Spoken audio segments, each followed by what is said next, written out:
Hey guys, this video is going to be my 4th of July run with Chester, so there are going to be 6 runs in total in this video, and we're going to start by getting the trailer ready to haul the horses pretty far.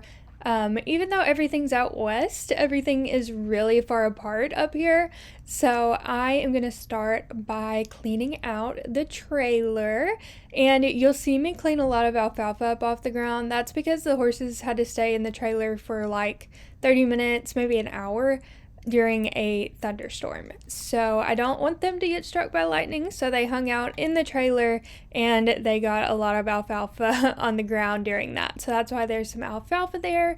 When I'm done picking out the trailer, I am going to grab their hay bags and get those made. I always try to stuff like as much alfalfa as I possibly can into here because these hauls are very long and I don't want them going without anything on their stomach. I had to cut open a new bale. This is Dakota's hay bag, so I'm going to put 2 of these decent sized flakes in here. We always stop kind of halfway or at least 5 hours in during all of our hauls. That way we can get the horses out, let them stretch, get their heads down, blow out their sinuses, and we can refill their hay bags for the remainder of the trip. Chester will finish this hay bag in like an hour. He just eats them so fast, I don't even know how. We even have him with the slow one, but here I am using that hook to hold it open for me. Even though these hay bags are easier because they have that hard plastic, it still can sometimes be tricky by yourself. So again, I'm just going to shove as much alfalfa as I possibly can in here, and that hay bag is done. So we're going to set those to the side for now, and we are going to pack their feet with some magic cushion. I'll be making a video about all of this, but they did end up getting cut way too short and way too thin by a farrier. Chester not so much as Dakota. So they've had a while to grow out by now, but everywhere out here is really, really rocky.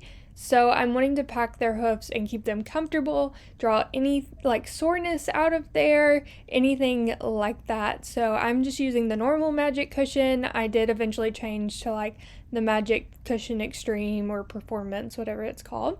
So I'm just going to pack that in his hoof, and since they have shoes, I'm just going to use some clean shavings over the top of that and really pat them in so the magic cushion stays in, but I don't have to really wrap his feet. There he was being dramatic about me getting his back feet. If you notice that their soles are really dark, that is because they've had magic cushion in them. So it will sometimes cause that dark staining that you see. So I've been packing their hoofs for every single trailer ride, and if I'm not about to run, I will pack their hoofs for them to be out in these pens sometimes.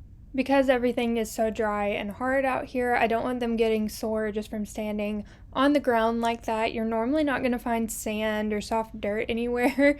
There, Chester stepped in his feed pan, which was cute.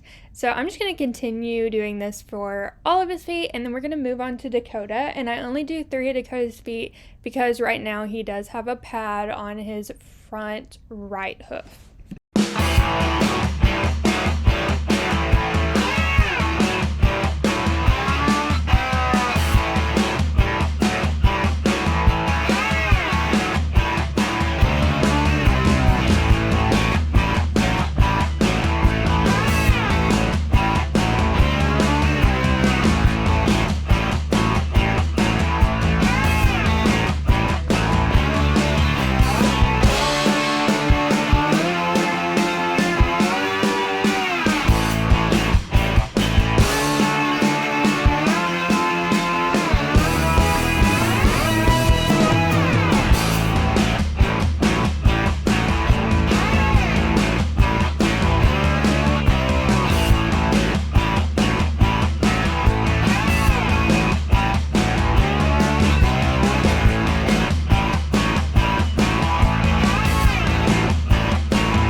Alright, so now that their feet are packed, we are going to get their fly gear on, and Dakota ran away from me when I was going to put his fly mask on. So since I haul them with hay bags and the windows down, which when I say windows down, the bars are always up, but since I ride with windows down, wind can really get through there, so I don't want anything blowing in their eyes, especially because Chester throws his alfalfa in the air to eat it and gets it everywhere, so I don't want him getting it in his eyes. And then Chester didn't have his fly boots on, so there I am putting them on. And before we haul, the last thing I need to do is actually hang up their hay bags.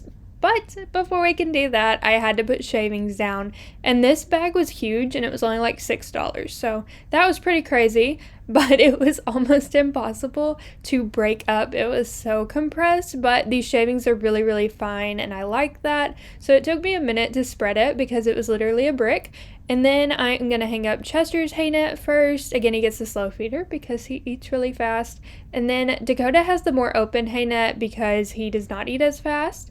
Now, a few days later, we are in Estes Park, Colorado, and this is an off day for us. So I'm going to ride both of the horses, get them both exercised. So before I get on Dakota, his hair had kind of gotten a little rough again. So I wanted to do a quick braid because I'd taken all of his braids out. So I did this running braid, and this is actually the first time I've ever attempted to do this. So if it looks a little funky, that's why, but it didn't take me very long and it ended up being kind of cute. So that is what I did for him. I have both horses tied to the trailer so we can saddle them both up at the same time.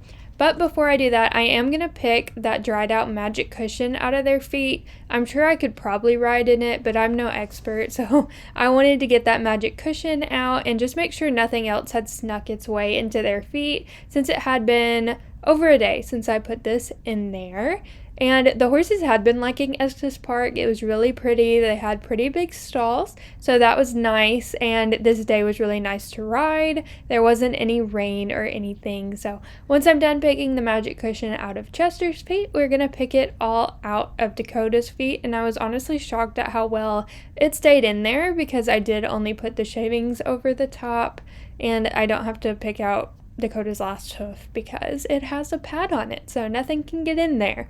Now I'm going to brush Chester and I kept dropping the brush because I did spray detangler on Dakota's hair before I braided it, and it got all over my hands and everything was super slippery for a minute until my hands got covered in dirt again, as they always do. So I'm gonna get the nebulizer on Chester now that I have them both groomed up. This is just gonna help break up anything in his sinuses, add some moisture in there because the air is really dry, especially compared to home. And I love to do this after they've hauled long distances, especially. So Chester is gonna get my black 5-star saddle pad today, and he is actually going to be the one riding in the superstar saddle. I had it set to him. So that's what we are doing. I'm going to gently throw it up on his back, tint that saddle pad in the front, and just make sure everything's in the right spot. The saddle pad is lined up properly with the saddle. My saddle is in the proper place. I do ride my saddle a little bit further back than some people, but to me, that gives them their full range of motion. You do not want your cinch right up on your horse's leg, so I ride them just a little bit further back. Once that saddle is cinched up loosely, of course, I don't tighten the cinches until right before I get on. We're going to do that breast collar, and when I'm just riding around and exercising, I only do bell boots.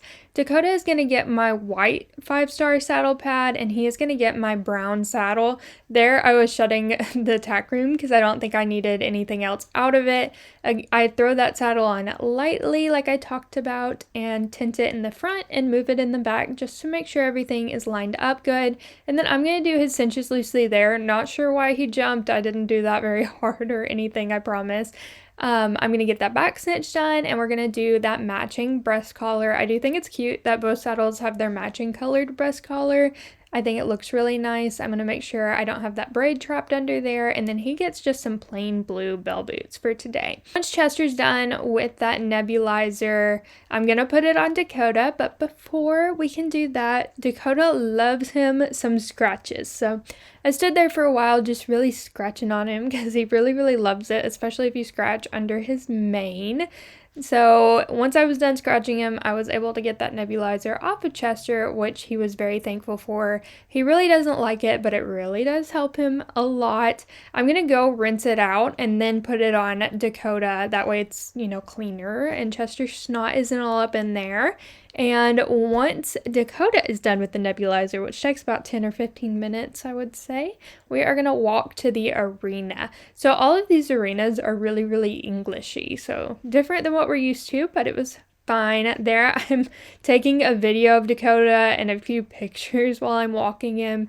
I'm not looking at like social media or anything, I promise. Chester just got to hang out to the side because I chose to ride Dakota first, and they let the bucking stock run through the parking lot. So these horses were let loose from their really nice pasture back there.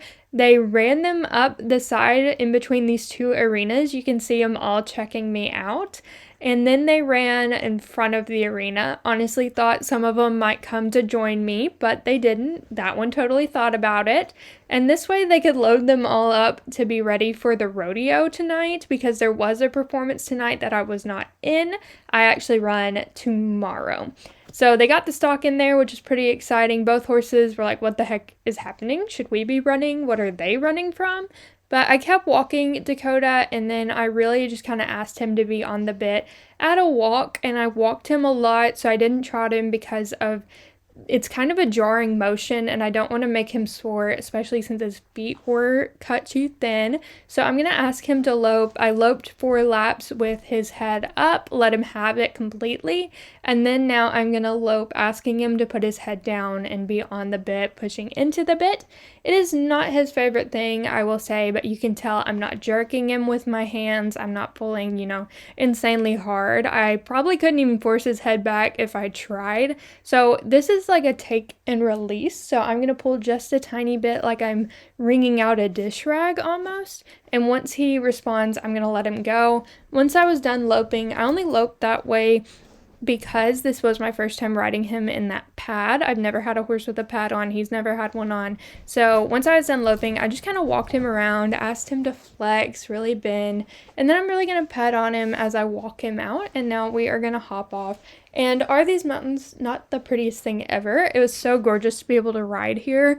And I'm going to loosen those cinches before I take him over to switch horses. I really pet on him and scratch on him because he did good. He was a chill boy, even whenever the gang of wild horses took off through the parking lot. He was cool. So I'm going to tighten my saddle on Chester, get his bit on and everything, and he actually stood really, really good when I took his halter off. He totally could have left, but he didn't. And we are not riding him in a tie down today, and I am going to be using split reins because I want to focus on getting him softer for his run tomorrow. He was being really sweet, so I hugged on him and pet on him, and then there I am actually tightening my saddle, even though I said that a minute ago. And once that saddle is tight to where I'm not going to slide right off, I'm going to hop on, get my foot in that other stirrup, pet on him, and we are going to go off at a walk. So I'm going to walk him a long time to really get him warm. Don't have a ton of videos of that. Not going to trot him either. We're going to go right into a lope to the left side. You can tell he had a lot of energy. He was really holding his head up, but I wasn't too hard on him about that. I just gently asked him to be softer like I did with Dakota, and I loped both ways before going into this barrel drill. I chose to go the right way first, and yes, he's kind of crazy at the beginning, and I'm pulling him to slow him down because he does not need to go fast. He's being dramatic. I don't want him to, clip himself or anything. So I am pulling on him a little bit to slow him down. But this drill is not about super tight, pretty barrels. This drill is about getting him soft in that turn. He's bending his whole body. He's not throwing his head up. He's keeping it collected. So kind of when we start this drill, he's gonna be a little crazy. We're gonna go wide. He's gonna have his head up in the air. That's just how it is. But after, 30 seconds or so, he starts really calming down. What you see in this video is literally the amount of time I did this drill. Nothing was cut out of this. So we're just going to keep going round and round. And when I feel like he has accomplished what I want to accomplish, I'm going to go stop him and really pet on him and talk to him and calm him down before I ask him to go the next direction. So he's keeping his head down better here on this first barrel. He's still going a little wide, but he's doing better. I'm slowing him down because he does not need to go 40 miles per hour in this shallow dirt without any boots on. So even though he's mad at me, letting him run would probably do more damage than pulling a little bit. So we're just going to kind of, loosen up into this drill, settle in. And he actually did really good this way. You can tell we're getting in closer to that barrel. I don't want to really, really wrap it tight because that would make this drill almost impossible. But I do want to have kind of a nice even circle a little bit closer than what he was doing at the start of the drill. Here he's really starting to calm down. He's really going into the bit and he's kind of getting the vibe of it. Okay, so he's doing really good. Here he didn't try to kind of explode out from under me on that straight like he had been. We're still going just a little bit wide, but he's starting to really settle into it. He's listening good. And this is more of the distance that I want right here from the barrel. We can go straight to the next one. There he did try to speed up just a little bit, but that distance was really nice. And then I'm going to ask him to go around the next one. And when I end the drill, I do ask him to kind of come close on the back side. I asked him for a hard stop. He always kind of stops on the front. I don't do that a lot. Once in a ride, sometimes not even in the ride when I'm just exercising. I pet on him, walk him out, and he is done, and I'm ready to get off of him. I'm going to loosen his cinch because I don't want it being tight any longer than it has to be. And then I am going to put his halter on to get that bit out of his mouth. You can see Dakota got his halter put on too. I didn't have a video of that. And he wears this cute little fluffy halter that's really soft on him, but he can be, really strong. So sometimes he really likes to push on that soft halter, but I like the way it fits him. And a little bit later in the day, we are going to get their dinner ready. You can see Chester is starving. And we are making them mashes. So I'd already put their feed in here, and now I'm going to use the water to wet it down really good and let it soak for just a little bit. This is so I can help really hydrate them, and this is also the only way Dakota will eat his powdered electrolytes. So I make him a mash, make sure everything dissolves up in there. I'm spinning it around, trying to get everything to get the water on it, let it soak, and then we are gonna hang them up. And Chester cannot be patient in any situation that involves food. He really can't be patient anytime, but especially not when food's involved. So it took me a minute to get that hung up. I have to walk further into Dakota's stall because where I hung Chester's in Dakota's stall, it would be right on top of his hay bag. So he went down to the other end of his stall, kind of moved his water out of the way there so he wasn't getting feed in there. And while he was eating dinner, we are going to get him Beamered. So the Beamer increases circulation, helps with soreness. It's PEMF, however you say that, technology, but in a blanket instead of like a Magnum Wave. And now I'm going to get their hay bags / hay nets ready. This is not my favorite alfalfa we've ever had here, but you gotta find what you can find on the road. I think next year I will use quite a bit of alfalfa cubes. I did not this year. But I'm gonna put one nice thick flake into each of their bags. I hooked up another hose too. Should I just wait? And somebody hooked up a water hose to the end of mine. So I was gonna let them get done. So while I was waiting on the water hose, I'm gonna go ahead and put some turpentine in their feet. And I forgot a hoof pick. Our trailer is a billion miles away, so I'm just using my hand here to get after all that stuff in his foot, get it out, and then I'm going to paint that turpentine around the sole. So this is to harden their hoofs. It actually hardened their hoofs up pretty good. You can get it at Tractor Supply. I'm just using it because we are out west and their feet are a little more sensitive right now. There's a nice shot of the sunset. It was very pretty. The performance was going.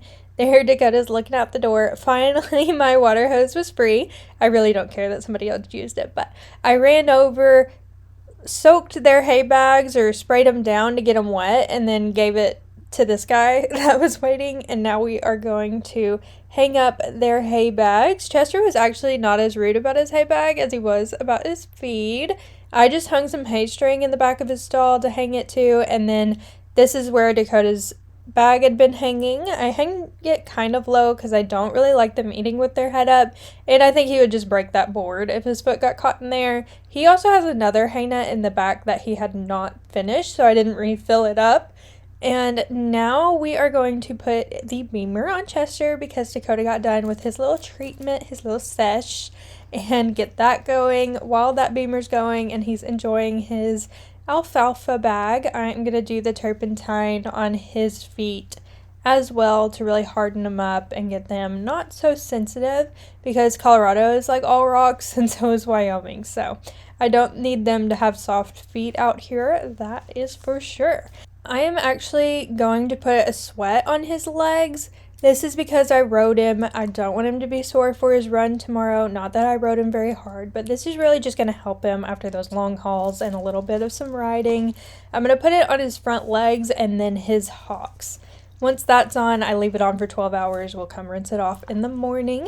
I'm going to throw them some more alfalfa on the ground. So Dakota has 2 hay bags plus this alfalfa on the ground. I'm going to throw Chester one as well just to make sure they're nice and full and have plenty to snack on throughout the night. And Chester's beamer session was done, and you can see the sun is going down even more. It took me a minute to get this all done, and I'm going to put that beamer back in the bag because that thing is expensive.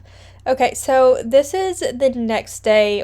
It's the next evening, and we are getting ready to run in the performance, and we're running Chester in all of these videos. So we're going to tack Chester up, kind of go through the same routine here that you've already seen.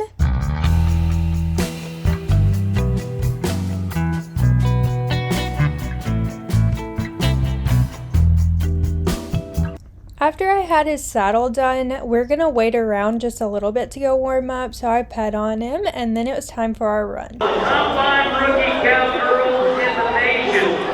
This old rookie Sadie, the Jonesboro, Arkansas, Sadie Miller. Her first year in the pros, the natural state of Arkansas.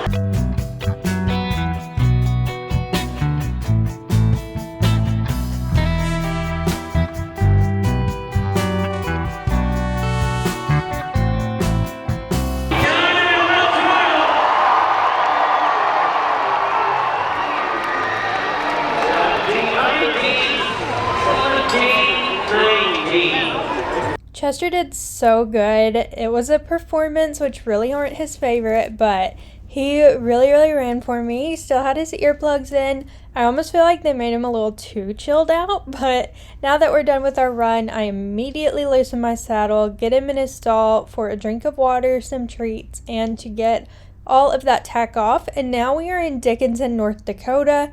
I don't have very many videos other than this one because it was raining like the whole time before our run. He walked in really good for me. He is not the kind of horse to really want to walk in, so I was really impressed by that. And he had a really nice first barrel, almost tipped it, but we didn't. He came in really close to the second barrel and left it really tight, which was super cool. We had just a little moment at the third barrel, but he won money here, and he ran, even with me pulling up before the timer, right with a bunch of NFR qualifiers. So he did really good here. He loved the dirt, even though it was wet. And now we are in Cody, Wyoming, and I'm about to get ready for another run on Chester. Here they're in pens, so I'm going to get him a tub of alfalfa to snack on. Of course, Dakota had to have some alfalfa too, even though he had some in his blue tube back there. I'm going to get his fly boots off and get his ice boots on. We are several hours out from our run. I would not put ice boots on if I was, about to go warm up. But this is going to pull out any inflammation from hauling and just the stress of it all. So it's going to help him not be sore. It's going to increase his circulation because these are also massage boots. So I'm going to get those front ones on, get the massage going while he's snacking and he's moving his tub all over the place. I'm going to tie up his tail so it's not in the way, even though I didn't tie it high enough. And somehow he stole my hat with his tail while I was putting on that one hawk boot. I was not expecting that at all. Thought it was pretty funny. So once I get my hat back out from his tail, I'm going to put his right hawk boot on. These also have the nice ice packs in there, and they massage his legs as well. Once I have those on, I can take his tail down, or untie it rather, because it doesn't have a purpose of being up anymore. And there's a look at all of those boots. Once he's done with those, it takes about 15 minutes. I'm going to get them all off, but before I did that, I did get him some clean water. I'd take water away about 2 hours before my runs, but he still had plenty of time here. You can see I already got those front boots off. They finished just a little bit sooner than the hawk boots, and these, I love these boots so much. Once they're off, we are going to beamer him, and I don't do the highest setting before I run him. I do the second highest setting. So I am going to get all that on. He's going to run away from me, and then I'm going to clip the front of the blanket and then get the belly strap, I guess you'd call that, on. And it started raining here too. Once the beamer was done, I think it took it about 10 minutes. I'm going to grab it off and put it back in the bag. I don't want to get it too wet. Now fast forward to us tacking up. I have his nebulizer on, and then it started pouring, so was not able to get a lot of videos. This was a huge perf, and he did really, really good in the back. Here you can see he's hearing everything. There's a clown, there's a fake gorilla, everything. And he was being really chill. I mean, he knew it was game time, but he did really good, and he walked in really good for me. The only place we lost time here was our second barrel, and he turned the third so good it shocked me.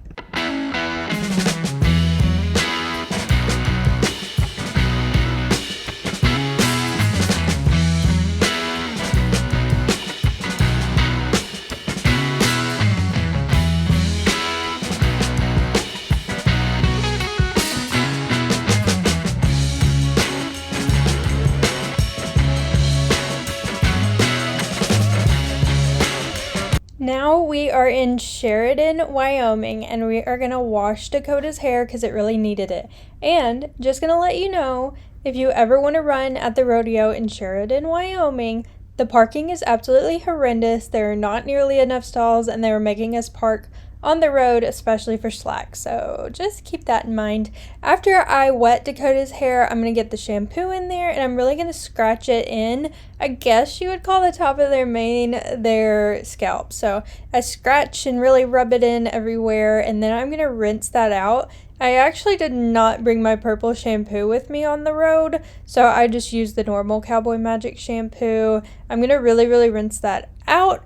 I'm not going to worry if I don't get everything just yet because I am going to do conditioner, but I'm going to try to rinse it out as much as I can, and then I'm going to lather his butt up with conditioner. His hair is really dry, and it's really, really dry out here, so I'm going to make sure we really moisturize his hair. I'm going to lather it and get it on every single strand of hair on his neck. Here he was trying to escape, even though this really isn't that bad in my opinion.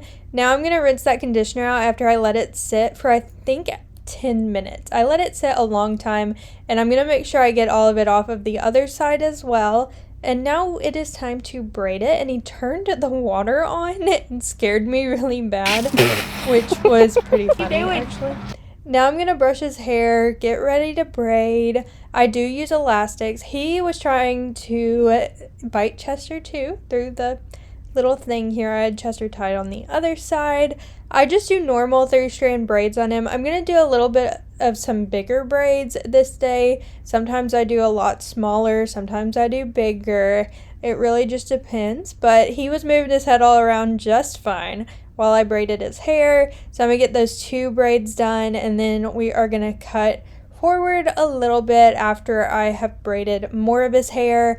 And again, I use elastics. I know some people really like electrical tape, but I can never get it to work for me.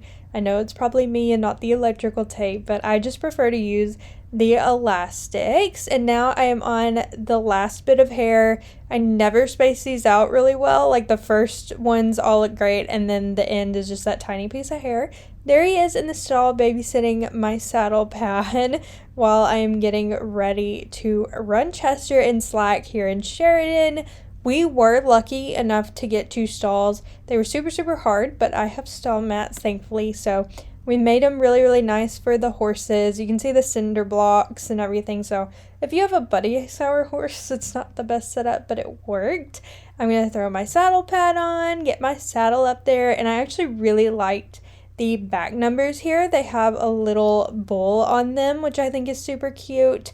I'm going to make sure that saddle is fitting really good, get the cinches done, get that matching breast collar on, and this day I decided to run in my Cactus Hot Headstalls boots. I think they look good with the color of my shirt. Chester was not enthusiastic about all the pictures, which is pretty unusual for him, but now we are going to get the boots on. I wear boots on all 4 feet. They're running really fast. They're getting really low. So I want to make sure that they are 100% protected and supported. I'm going to start by getting those front boots on, making sure they're in the right place and that his legs are not dirty underneath them. I don't want any dirt or dust or anything under there. Once I'm done with that, I don't have any videos of me warming up again. But here is our run. He came flying in. He did not want to walk down that alleyway, and that is the best first barrel we have had. Here he steps off just a little bit, making us kind of wide into the third, and we kind of barely get it with my knee. And of course he blows it after that. I'm not sure if he would have placed or not, but I'd like to say that he was going to. Now we are in Casper, Wyoming, and it's time for our run here in the performance. So I'm walking him around in the back. There's a bunch of scary sheep back there, and then it is our turn to run, and let me tell you, he does so good.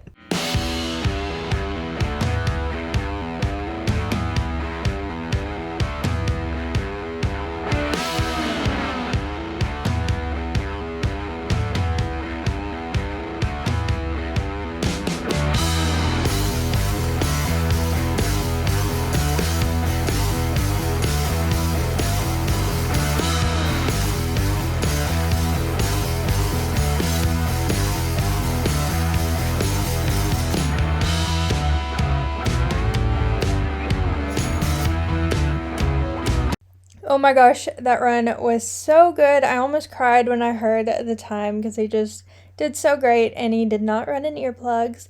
Here's our run in Wolf Point, Montana the next night. Absolutely flawless first barrel. He did really good, but he got spooked here behind the second. Didn't have his earplugs in. It was very windy. There were a lot of banners, so no telling, but he had a really nice first and third barrel, and I finally pushed him all the way past the timer, so yay me. Now we are in Cheyenne, and staying in Cheyenne is not awesome on the rodeo grounds, so we are staying in a horse hotel. So here's my little morning routine when we do have the horses in stalls at a horse hotel. This one was pretty nice. I'm going to get their feed ready, give Chester his scoop of Ultium, and then give Dakota his scoop of Tribute Essential K, I believe is what it's called. They each get a scoop of Equinity on their feed, and in addition to that, I'm also going to throw their tubes of Succeed on there because they also both get Succeed. So once that's done and that's in there, we are going to carry them to the barn.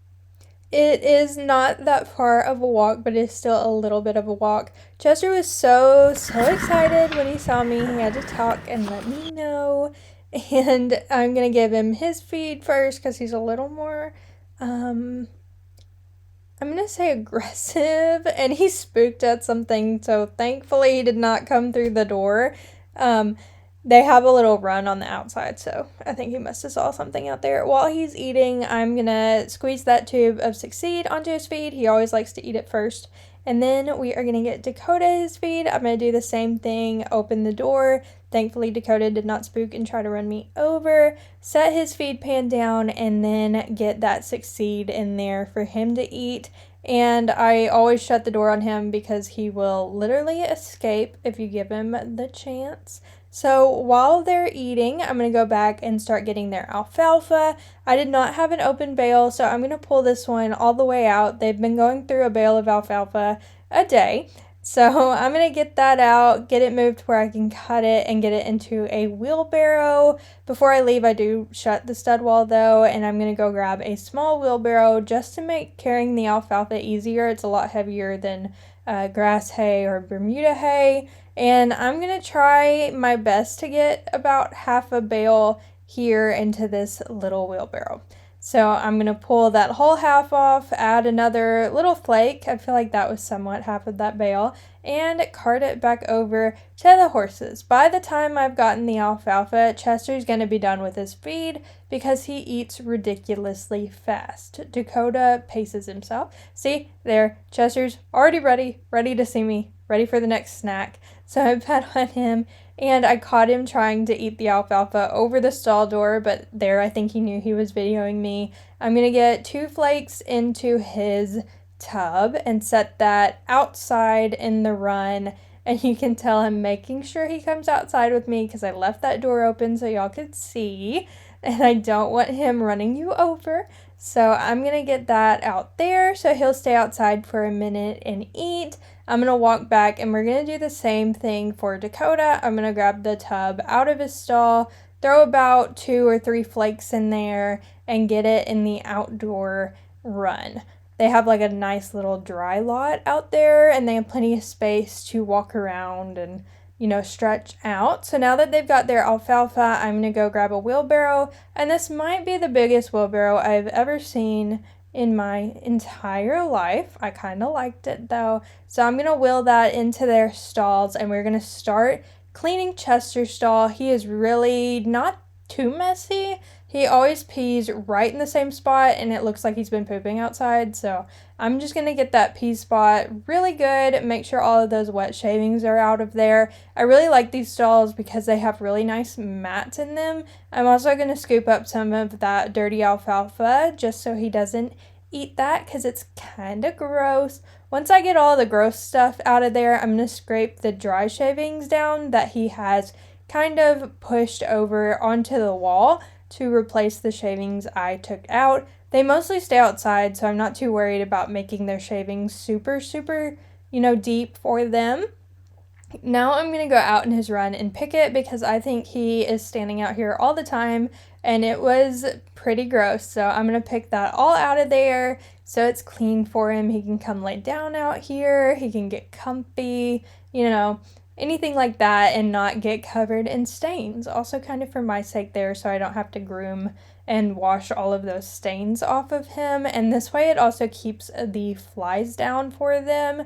The dirtier their stalls are, the more flies there are. And this took me a minute. Cleaning the run actually took longer than the stall because I think it was a little dirtier. But he did only pee inside. That is a funny thing about him. If he has to pee and he has access to a stall, he's going to go in there and do it. He is not going to pee outside for some reason. Even sometimes when you turn him out in a pasture, he won't pee until you bring him back to his stall. Not sure what that's about. Once that's done, the wheelbarrow was pretty full, so I'm going to get it out of the stall, shut Chester in there, and we are going to go dump it in the manure spreader. And I really don't like these. I get them. I get the convenience. I understand all of it. I just suck at getting the wheelbarrow dumped. This wheelbarrow is huge and very heavy too, so that didn't help. But I'm just really terrible at this. I think it's just me. These things seem awful handy, but I just can't do it. It's really hard. I always feel like I'm going to break the wheelbarrow. Now that that's dumped, we are going to go in and we are going to clean Dakota's stall. You can tell he just kind of mixes everything together a lot different from Chester, so he kind of grinds everything together, and his run is actually bigger, so I'm not going to pick it out because he's not going out there. Like, he's standing out there, but I think he's coming in when he has to use the bathroom. So I'm just going to pick out all of those dirty shavings, get most of that loose alfalfa that he's taken out of his hay bag or out of his tub. Just because I don't want him to eat that if it's super dirty. Like I did in Chester's, I'm also going to scrape down those dry shavings to replace the shavings that I took out. And once I get kind of all of this situated in the last touches, I'm going to take the wheelbarrow out and we are going to dump it again. Yay, I love this. I love doing this. You can even tell by my waddle up the ramp that I don't know. I just don't like it. I always feel like I'm going to break something, but there I am kind of struggling to get everything out of the wheelbarrow, and once I get it all out of the wheelbarrow, I'm ready to go put it right back where I found it. And now that we're done with all of that, we are going to let Freely get some energy out. You can tell that he is just full of energy always. and we are staying at an English barn. So after he runs some, I'm going to take him in the arena because he absolutely loves to jump. I didn't train him to do this. He just kind of gets it, and sometimes he even does it on his own. I wish I had a video of it because I looked away and then looked back and he ran over one of these jumps again. So he really, really loves it. He was doing a bunch of happy barks, running around, you know, being super hyper. But this gets him really tired more than a walk would, because I had him for a while. We would walk 4 miles a day, and I feel like this gets him more tired, and he loves it so much. And we never have access to jumps. I'm completely Western. Most of the places we stay are Western, so he really, really loves it when he stays at an English place, and he did so good. And he was so excited. Now we are running at Cheyenne, which obviously is a huge rodeo, so I took some videos of everything, all the posters. There's a ton of history here, and I was just really happy to run here because it's pretty cool. So I got my back number on. I did not redo my hair, and you can totally tell in this video. And I'm going to get his nebulizer on. I've been doing that before all of his runs and even sometimes on his off day. While he's nebulizing, I am going to brush him, brush everywhere where the saddle goes, brush under his stomach. I don't want any, you know, clumps of dirt or shavings or anything under there. Throw in my saddle pad and throw on my saddle. Cheyenne was pretty chaotic. I'm not going to lie, the parking here is also not great, and there are no stalls. So, I mean, there are stalls, but you're very, very lucky if you get one. So, here I am finishing up, tacking him up, and I'm going to run him in my teal boots this day. So, they match kind of my shirt a little bit. We're going for an all blue. I've only been running in my blue helmet recently, so we're going for the all blue obnoxious look here. And I'm going to do those boots just like I did those cactus boots on all 4 feet. It's really important to clean their legs where you're gonna put the boots, because any like clumps of dirt or anything that's under there is gonna be put really tight against their skin, and it can actually cause them to bow tendons. It'll move stuff out of place. So you really just want to be careful about that. Once all 4 boots are on, I'm gonna get those bell boots on, and we are gonna go make a run. He walked in really, really good. We could have, you know, walked in a little bit further. You can see from the point where we take off, there are the timers. So it's like a mile away. We blew the first. I think he kind of tweaked something, so I took him to a vet after this. He wasn't too sore or anything, nothing crazy, but he was a little bit sore. But he turned the second and third really nice. The third is also absolutely in the middle of nowhere, and I pushed him all the way past the timer, and we almost made it back. We were really close. But those were all of his recent runs. Make sure you check out my saddle if you like it. It's completely customizable, and I hope to see you again in my next video very, very soon. Thanks for watching. Bye.